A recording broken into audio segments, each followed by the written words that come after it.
Okay, good morning. It looks like we have a quorum. Is there any reason anybody knows that we need to wait any longer? Okay, all right, we'll go ahead and get started. Good morning and welcome to the interim study session on commerce and technology. Today we have 5 folks to testify. We're going to talk about automated intelligence. And first, like I said, we got 5 folks.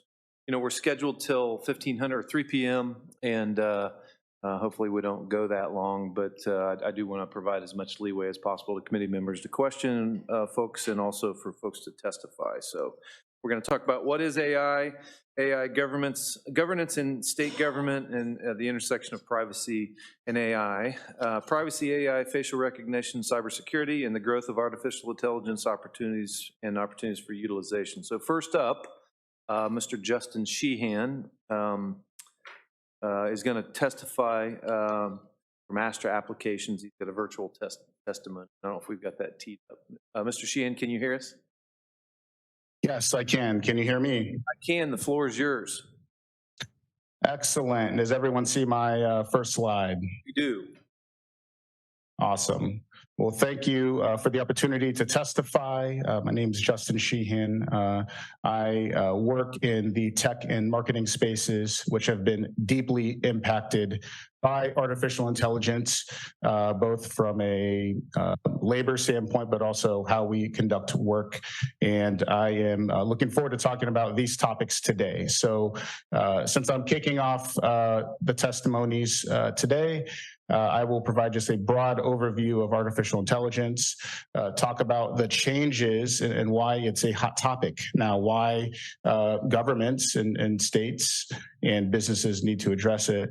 I'll talk about its practical use cases, and then we'll close on a broad overview of potential risks and challenges, which I know later on today will be addressed more deeply with cybersecurity and privacy.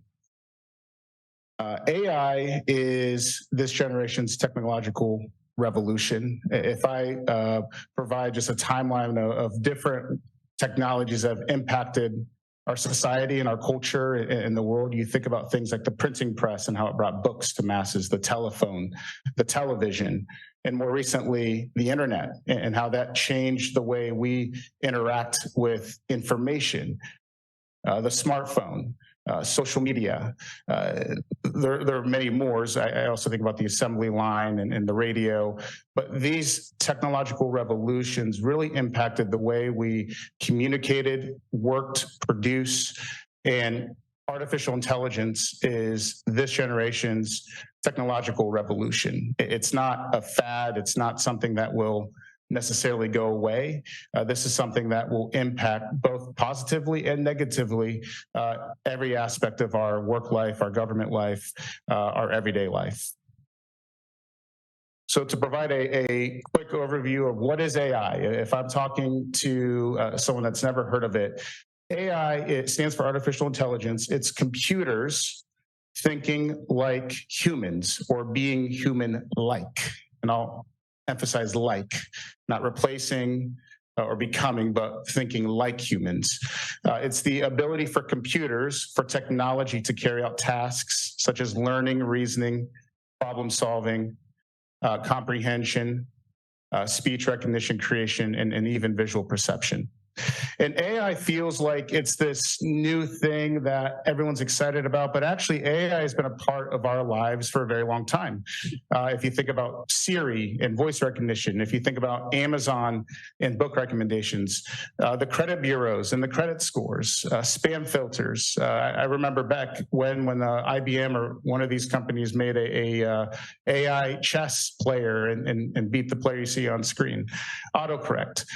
AI has been here, but it's worked behind the scenes. It's worked to assist us as humans, whether, again, it's autocorrect or recommendations or blocking spam emails. But as you see, especially in 2023, and we have a whole day dedicated to this topic, there's a new surge of popularity and adoption of AI. And really, we could point to one organization, and I'm just using them as an example, as the reason for this surge in popularity, and that's ChatGPT. And you've probably heard of them. You've probably seen many news articles about them. 60 Minutes did a piece on them.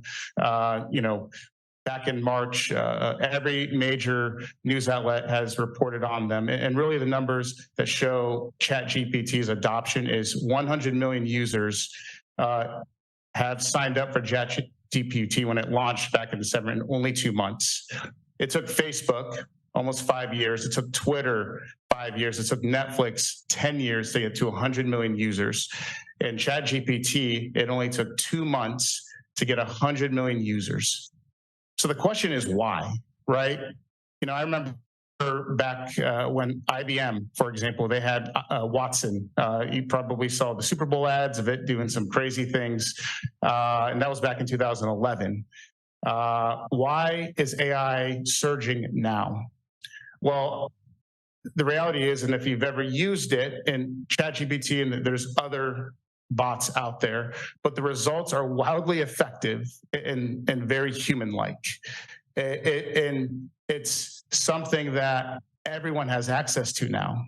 Even something like IBM Watson 10 years ago, it wasn't accessible to the everyday person. It wasn't accessible to the student or the business owner or my parents who are seniors. ChatGPT and AI is now accessible, and the results speak for themselves.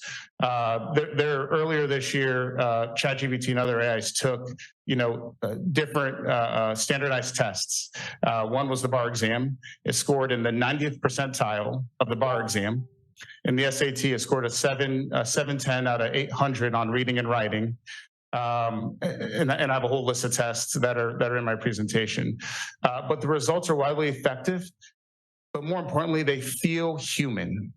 Even when Siri first came out, you still knew you were talking to a robot. You still knew that, it sort of has that Siri and robotic voice and the way it interacts.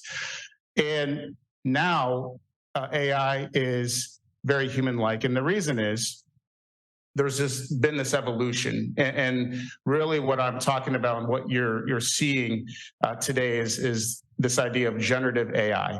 So before, AI had narrow rules. It was algorithmic. It had a certain set of rules for a certain set of tasks. Think Netflix recommendations or a spam filter. But now, in only a few years, it's gone from narrow rules to pure creation. And so generative AI, if I would describe it, AI learns and thinks like humans. It can generate content from scratch. It can execute complicated tasks. It can remember and understand context, which is important. It has access to vast amounts of information. It's always learning. And if you've ever played with it, it's conversational, interactive. And really how I describe it is AI now has intuition and can think contextually and respond human-like. And that's where you're seeing this wave of AI tools and AI businesses and AI in the marketplace. And you're seeing sort of this mad scramble to how do we handle this as governments and businesses? How do we handle this as individuals? Because generative AI has thousands of use cases. And I'll show a few today just to give context on what it is, because I think it's easier to show rather than tell. But just a few examples are writing content. It can write content just like you. You can train an AI to write just like you. You can plan weddings or travel. You can automate different and routine tasks. I just played around with an app yesterday that was literally an AI conversational bot talking to a sales prospect. I'm not going to list all of these, but there are so many use cases that are real and relevant, and that's why we have to address it. And that's why we're talking about it, because how is this going to affect work? How is this going to affect privacy? And I'll get into risks later.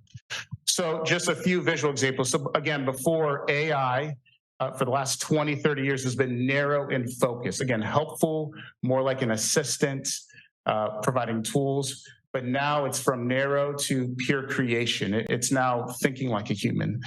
Just a few examples. AI can generate photos and photorealistic images and art. These photos were generated, not taken by a photographer. AI can turn whiteboard sketches and notes into fully functioning apps. It can actually take that sketch, design it, and code it. And as a developer, I ask myself, well, what does that mean for me? AI can be an interior designer. You can take a photo and it can give recommendations. This is one that may be a challenge, and we'll talk about challenges in education, but AI can be a tutor. You can reference materials, have it assist you, or even do the math, right, which could be a challenge. It could review items. It could help you be your own personalized assistant.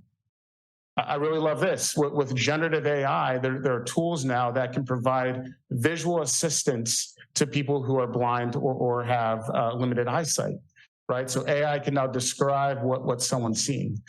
You're seeing, and then again, this is all just in the last 10 months, really since December of 2022, these things have released. And so the rate of change, the rate of, I talked to a venture capitalist and he said, years are turning into months and months are turning into weeks and weeks are turning into days because of how fast this is accelerating.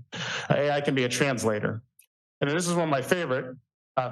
AI can be your meeting assistant. And I actually did this as a test a couple of weeks ago for another interim study committee, the Interim Energy Utilities and Telecommunications Study Committee. I actually took the live stream that is playing right now, plugged it into an AI, and it automatically transcribed. It automatically took notes that could search. It automatically put together action items. And what I'm playing around with now is having AI analyze it. So we're doing these study committees, they're important, but what does this mean? What does this mean for session? What does this mean for citizens? So there are many more examples and use cases of AI, and you can probably start thinking like, oh, wow, I could use this, or wow, could this replace X, or what does this mean for privacy? What does this mean for the workforce? And again, it's because AI went from narrow to pure creation. And those are my words. I mean, I'm not going to get into the technical lingo of where AI is now, unless you want me to. AI is generative. It's human-like. I'm not going to say it's human. I'm not going to say it's replacing humans necessarily, but it's very human-like. And the development of this and the development of the apps and the technology around AI is moving at a breakneck space. And these use cases, generative AI can lead to one of two outcomes. Outcome 1A, because I think both of these are true, is AI can help save time and resources. I'm a business owner. I have multiple businesses. I'm looking at the bottom line. I'm looking at my profit margins. If I could save time and resources, if I can, for example, free myself up to speak or sell or market instead of taking my own copious notes, that's saving time and resources. And you see new technologies all the time are introducing this idea of automating and increasing efficiency. And I absolutely love that. The newest iPhones are becoming more efficient. They're not exactly revolutionizing the world, but it's helping me save time and resources. But really where I see AI, as in my lens again, is we work with it every single day. We're developing apps. Is I am seeing that it's fundamentally changing how we work, produce, and even communicate. And again, I'm not here to make philosophical statements. I don't believe personally that AI is going to replace humans, but I do think people using AI, and I've told my team this, my employees, people using AI and using the tools for them to get ahead could replace us. So we have to leverage it. We have to understand it. We have to understand the implications. And AI is here to stay. You're already seeing it in Fortune 500, Fortune 100 companies. Chase has new AI fraud detection. Even the Zoom meeting, I'm looking at the bottom, there's an AI assistant. Google, Meta, Tesla, right? So you're seeing the tech companies, they've already adopted it. But you're going to start seeing AI in manufacturing. And you see automation already, process automation in manufacturing, but you're going to see it even more. You're going to see it in the trade. Imagine a plumber. I just saw this. A plumber takes a photo of a setup of pipes, and AI will tell what the problem is, right? And so I would say in the next year to 2 years, you're going to see AI go beyond Fortune 100, Fortune 500, and into small businesses, into local government, into education, and into even families using it. I use AI all the time for my family. I can talk use cases on that later. But AI is here to stay. It's something that's not going away. And even the whole strike that the Writers Guild was really based on AI. And this was 7 months ago, before AI was even where it is today. The whole strike was based on don't use AI to write or replace us, and how to handle and decipher that. So you can even see that this new technology, generative AI, is impacting unions in Hollywood and other places. So AI is exciting. It's important. It has a lot of use cases. It has a lot of upside, and I'll be a proponent of that upside all day. But I also will really speak to the potential risks, because with any technology, whether it's social media or the smartphone, there's certainly a ton of upside, but there are also risks. And AI, it's really right now, it's a gray area in terms of federal regulation, in terms of state regulation, in terms of even business best practices. Even in the marketing space, all the associations and the Ad Federation, they're still trying to figure out how to decipher and manage AI, where let's use it, but let's not have it replace us. But I'll touch and give broad strokes of the potential risks with AI as it relates to, citizens, businesses, government. And the first is bias and discrimination. So the AI supply, all the AI apps you're seeing in the marketplace are primarily funded, created by big tech. And the reason I call it AI supply is, think of AI as, let's say you're a rubber supplier and you're supplying rubber to clothing companies that make boots, that make hats, that make raincoats, right? So the application of that rubber is different, but you're the single rubber company. So the supply, the rubber is primarily owned or managed by Microsoft, Meta, Google. And, I'm not here to take sides on big tech or not, but because of that, there could be corporate agendas. There could be censorship, depending on what side of the political aisle you're on. There can be inherent biases present in the training and the way it's designed and deployed. Now, the counter to that is, the beautiful thing about AI is that the open source nature of it. Is anyone could create the supply. Anyone can manage and influence the supply. So you're starting to see companies, Elon Musk, he mentioned he's going to have a more free version of AI. You're seeing organizations that can create their own framework. So it's not quite as restricted, or it's not quite like the iPhone where Apple's the only game in town. But right now, 90% of the apps that are in AI, their supply comes from big tech, and that could lead to bias, that could lead to discrimination. There's also issues of discrimination of, if AI is looking at photos and, how does it decipher? How does it input that data? Like, what kind of bias does it have when it looks at a photo, of another computer, for example? So that's certainly a challenge. Privacy, and I know this will be addressed. This is something I'm very, I love my privacy. I'm in tech. I love innovation, but I really care about privacy. And some issues and some risks when it comes to privacy is AI relies on having a bunch of data, having data that it can decipher and analyze and uses contexts. Well, what's the process for big tech and companies collecting that data? That could be a month. Did we provide informed consent as citizens? How is that data being used? Is it being sold?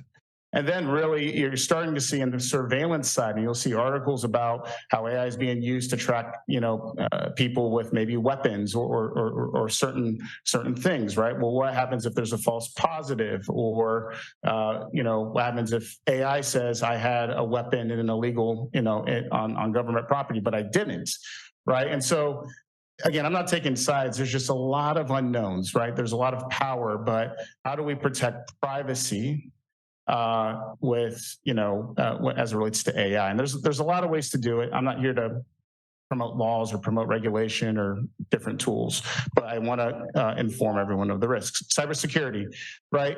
And I'll say bad actors will use whatever tool they can use to do bad things. So this is not about trying to have the moral high ground, but AI does make it easy for people to do things like cyber attacks or, a challenging one right now are deep fakes and disinformation, right? Someone deep faking and pretending there's someone using their voice emulated and maybe, talking to the bank, right? And there's ways to counter that with AI detection technology and things like that.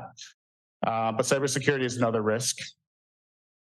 Workforce development. So I know with this committee focused on the economy, I know workforce development is a big thing.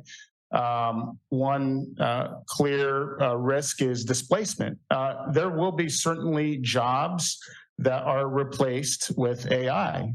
IBM, they halted hiring of developers. They're trying to hire 7,000 developers, and they said, we're going to stop hiring developers. We're not going to fire anyone, but we're going to use AI as their coding assistants, right? And so there will be some displacement. Now, I would argue this would, it's almost like the assembly line, right? Well, the assembly line, when Henry Ford invented it, created displacement. But so what did those people do? There will certainly be skill mismatch. With where the world's going, technology, understanding how to use AI for their jobs, right? If someone else is using AI, maybe they have a step ahead because they've been exposed to it. And then I put in bold education. Education, we could spend a whole week on talking about the risks in education. I mean, you've probably seen, universities, some are completely banning the use of AI because AI can write essays that are very human-like. You saw earlier the math tutor example, right? And so education is such an area of unknown where I'm 31. I grew up, fortunately, I would say, before technology was in the classroom. And then as soon as I went to the workforce and started my business, I was using technology when I was 18. And so I was able to see both sides. And I see the side of we have to help. We can't let robots or AI just do all the reasoning or the learning for the child or for the student. But on the other hand, students need to learn and understand how to leverage these tools for education and really how can this be integrated into education. And so again, there are several ways to look at it, but to me, that's related to workforce development. And I'll even say this has affected my business. So I haven't fired anyone or let anyone go because of AI. But I have shifted the way we've built websites or built anything in marketing. In fact, it's allowed us to offer a lower priced tier of service because we could do it efficiently. Lower priced tier of service to customers that can normally not afford it. So for us, it allowed us to serve more businesses. But that's going to look different for every single industry, every single business. I can't speak to all the businesses, but workforce development is another risk or opportunity, depending on how you look at it. And then finally, intellectual property.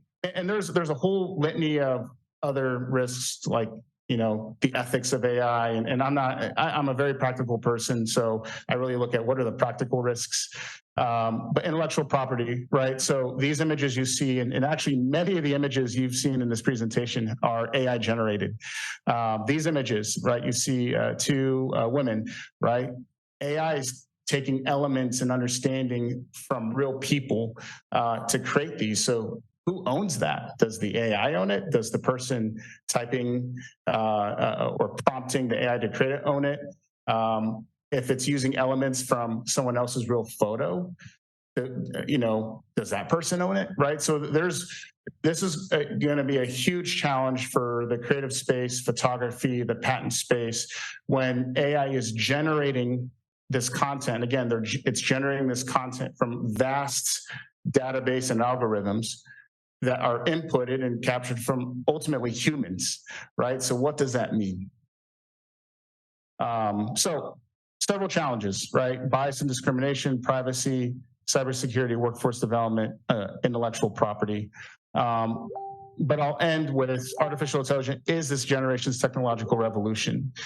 There are a lot of challenges and there are a lot of opportunities. Even though 100 million users, and there's a lot more now, are on ChatGPT, only about a quarter of US adults, about 25% of US adults have engaged or even used some sort of AI tool. Right, so we're still in the early stages, but you're seeing how fast the breakneck speed of this, and from a legislative standpoint or a business standpoint, there are a lot of questions, and there are a lot of questions of how do we regulate this? Do we regulate this? How do we, protect privacy? How do we protect citizens? How do we protect jobs? But ultimately, this is not a pro AI or against AI presentation. This is simply stating that this is something that we as legislators and me as a business owner will have to deal with and adjust to and leverage in order to keep moving forward.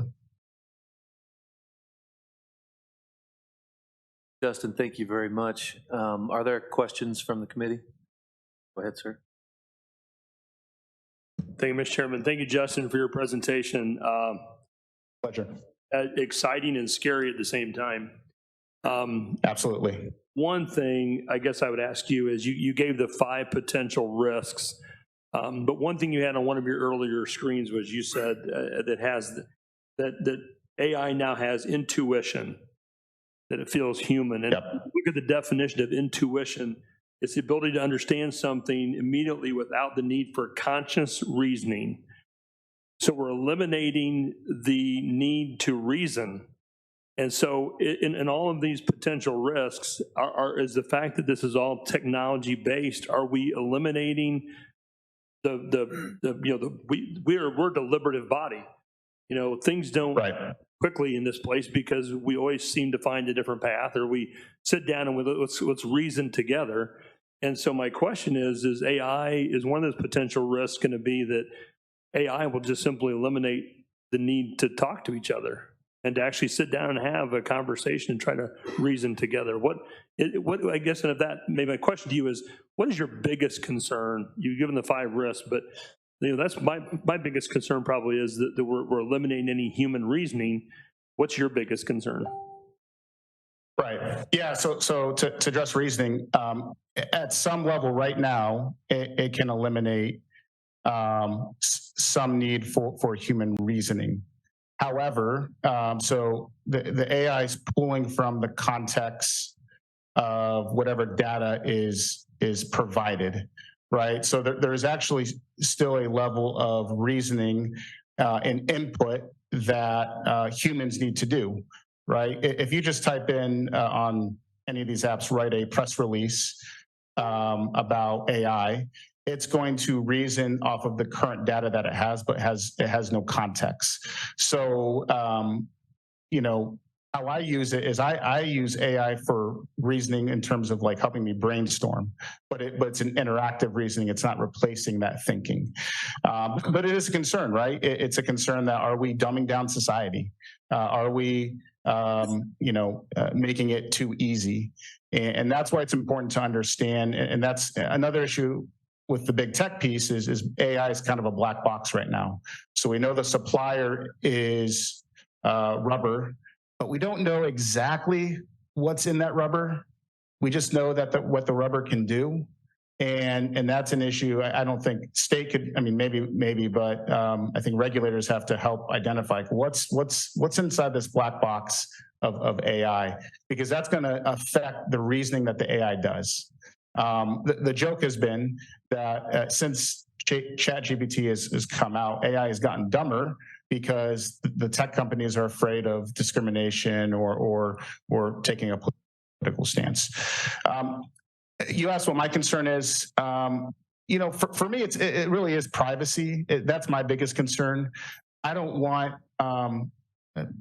this is my person. I don't want government knowing or having access or the ability to my data using AI. I don't want companies to use my data without my consent. That's maybe more philosophical. I have young kids, one kid that's just in school. I do have concerns that will AI completely change the classroom? That's scary. And again, I'm a proponent for AI, but also understanding that this can't replace your brain, right? AI is human-like, but we're all still human. And my final question is will I be able to function in a low-tech world? I look at my district has a lot of Amish. They don't even have electricity, let alone function in this advancing technology. So you go places now where you can't even use cash. It's changing society to the point, will I be able to function in a low-tech world? In my low-tech world, in an advancing high-tech society? Right. So I believe in a free market. There are always going to be places and cultures and areas where you can function how you want to function. I think eventually, and I live in a area with a lot of Amish too. Like you're starting to see some adjustments where they have cell phones and they're making some adjustments, but still holding to that identity. I do believe that. I look at, and again, I'm not making a stance on anything, but the United Kingdom has, England has universal health care. They have everyone loves it, the NHS, whatever it's called. I was over there earlier this year, and I was remarking that you have sort of this universal health care, but you still have this whole cottage industry of private health care because people want choices. People want that opportunity. They want that feeling that they have a choice. And so even in my marketing space, right, we've talked about, we have different tiers, right? We have an AI tier, but if you want human certified content or work, you can pay for that, right? You can leverage that tier. So I believe in a free market. There's a place for everyone. But it is changing, and it is going to just start being a part of our everyday life. Questions? Thank you, Mr. Chairman. I wanted to ask about, you said that AI can make things more efficient, but right now we hear about hallucinations where AI just makes stuff up or gets confused or something. Do you think that's just a temporary thing on the path of development of AI, or how do we deal with that issue? My favorite one is some lawyers apparently took a shortcut and had AI write their legal brief, and they filed it. And a bunch of the cases didn't exist, right? So now they're in hot water. Right. So that was my first question. It's about these hallucinations that AI can have. Yes. So 60 Minutes did a big story on that, about the hallucinations, and it's interesting. So I would say if you're using AI, it's trust and verify, or trust but verify, the Ronald Reagan quote. Like any tool, especially a tool that's creating something from nothing, we have to understand that, and all the AI tools have their disclaimers that this information could be inaccurate. And so for the larger AIs like ChatGPT and Microsoft and Google, that will be a problem that they're trying to address because they have vast amounts of data. Now, the way that we handle it when we consult with AI, or the way I would recommend maybe that lawyer, is you limit the data set. So if they're submitting a legal brief, you submit to your chatbot or to your AI a limited data set. So only read these 10 documents or these 10 PDFs and pull from this information. And so then you, as the person, have control on what the AI is reading. And so that's how you prevent that, right now, because there are hallucinations, right? It will pull information because it's trying to pull information, or it doesn't have the data, or now it can browse the web and there might be inaccurate information. So the way professionals can control that is you control actually the inputs and control what that data is. And again, big tech is trying to address it, but it is an issue. And my other question was, I think what really has gotten policymakers' attention on this whole issue of AI is, some of the researchers involved, foremost experts involved in the development of AI from the beginning, suddenly started saying, this thing's out of control. AI will get so good that it'll actually enslave the human race, that we will wake up and we'll be kind of like under the control of these computers. So I'm wondering, do you think that's really likely? I know I saw an internet kind of thing going around. It's funny, which said you should just hire a really smart IT person to sit next to the computer and unplug it if it starts doing crazy stuff. So what do you, I mean, is this really, it's hard for me to imagine computers getting so good that they can literally enslave us, but apparently these experts think that's a possibility. So what's your view on that? Yes, and again, these are my views. So the fear or the debate is AI sentient, like becoming sentient, or if you've ever seen the movie Terminator, and you have Skynet sort of taking over the world. And I'm not going to say on the record like I don't know if that's a possibility or not, the way AI is moving. But I will say, from a policy standpoint, it's why AI needs to be addressed and have. I don't want to call it limits, because I am more on the free market, but business be business. But big tech is a black box, and big tech has this data, and the development is at a breakneck speed. I do think over time, over the next few years, AI can reach sentience if we let it. And I have a feeling that even big tech and government will say, for not even, I won't call survival or enslavement, but for just the fate of society and the fate of humans still being human, we can't let that happen. But I do think sentience is possible. And the bigger debate is like, is that a bad thing? Is that a good thing? Right? How does AI handle ethical codes and moral codes? And one answer to that is you input the ethical and moral codes, well, if it can outthink it, right? So you can just go on this philosophical exercise, but actually it turns very practical today. So I do believe it will reach sentience. It's just a matter of what limits can you have on that? What fail-safes can you have on that? What's the black box doing, and how is it being regulated? Representative Johnson. Thank you, Mr. Chairman. Thank you, Justin, for your testimony. So right now I could make a video using AI that features Representative Lehman, who asked the first question. It could clone his voice and say anything I want him to say.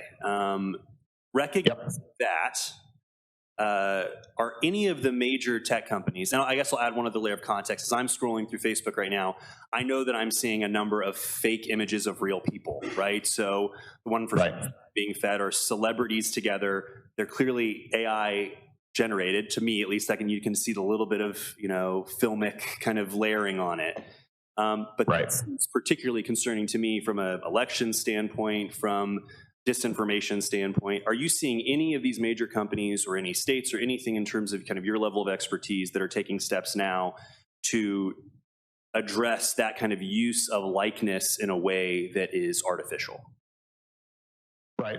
So the big tech, and I'm not speaking for the big tech companies, but this is what I'm seeing. So they are introducing technology, AI technology. It's fighting fire with fire to detect deep fakes, differences. And a lot of it is not even in, it sounds robotic, a lot of it is in the metadata of the video or the metadata of the image. There's also a big push for all the platforms to watermark, right? So some have some sort of watermarking system, so this is a real image or this is a fake image. Nothing has been presented system-wide, and it certainly, is deepfakes are a challenge, and it's, I'm not exactly sure, what the companies are doing to prevent that system-wide. But really, my answer would be is they're using AI to fight AI, right? They're using their own creation to fight the ill effects of it.